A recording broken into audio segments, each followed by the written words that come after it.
नमस्कार दोस्तों, मैं हूं डॉक्टर अमरीश खारी। आप देख रहे हैं डॉक्टर खारी। आज की इस वीडियो में हम बात करेंगे हेमिडेस्मस इंडिकस मेडिसिन के बारे में। इस वीडियो में हम जानेंगे कि इसे किन रोगों में, किन लक्षणों में, यानी किन डिजीज और सिम्टम्स में पेशेंट को दिया जाता है।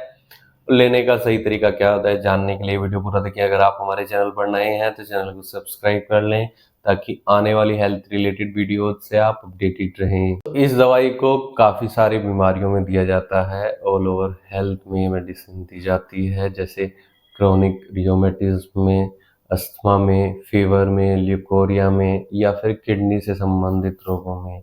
आइए जानते हैं कि किन सिम्टम्स में इन बीमारियों में दवाई असरदार है। यूरिनरी डिसऑर्डर में अगर पेशेंट को स्कैंटी यूरिन आता है, फ्रिक्वेंट यूरिनेशन की शिकायत रहती है और बर्निंग सेंसेशन होती है, यानी बार बार पेशाब आता है और जलन रहती है, तो ऐसे केसेस में यूटीआई के ये मेडिसिन बहुत इफेक्टिव रहती है। पेशेंट को पेनफुल यूरिनेशन देखने को मिलता है। जब पेशेंट पेशाब करने जाता है तो दर्द का सामना करना पड़ता है और कई बार ब्लीडिंग भी आ जाती है।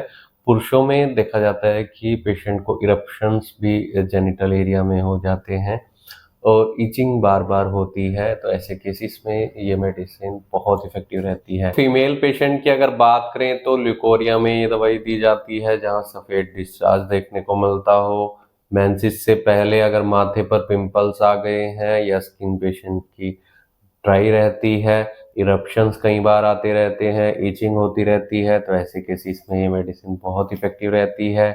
इसे हम सिर दर्द में भी दे सकते हैं।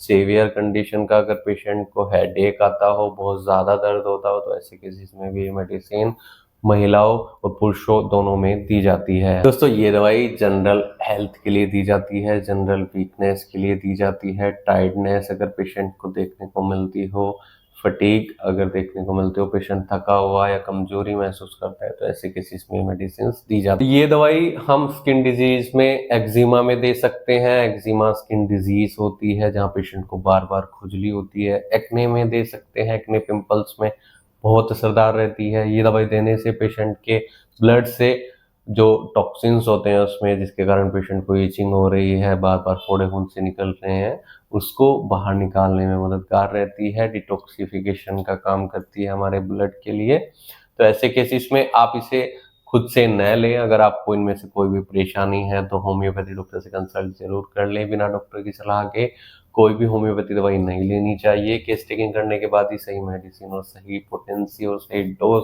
डिसाइड हो पाती है। इसके लिए आप दिए गए व्हाट्सएप नंबर पर हमसे संपर्क कर इलाज सलाह ले सकते हैं। वीडियो देखने के लिए धन्यवाद। चैनल को सब्सक्राइब करें और कमेंट सेक्शन में जरूर बताएं कि हमारी वीडियोस आपको कैसी लगती हैं। थैंक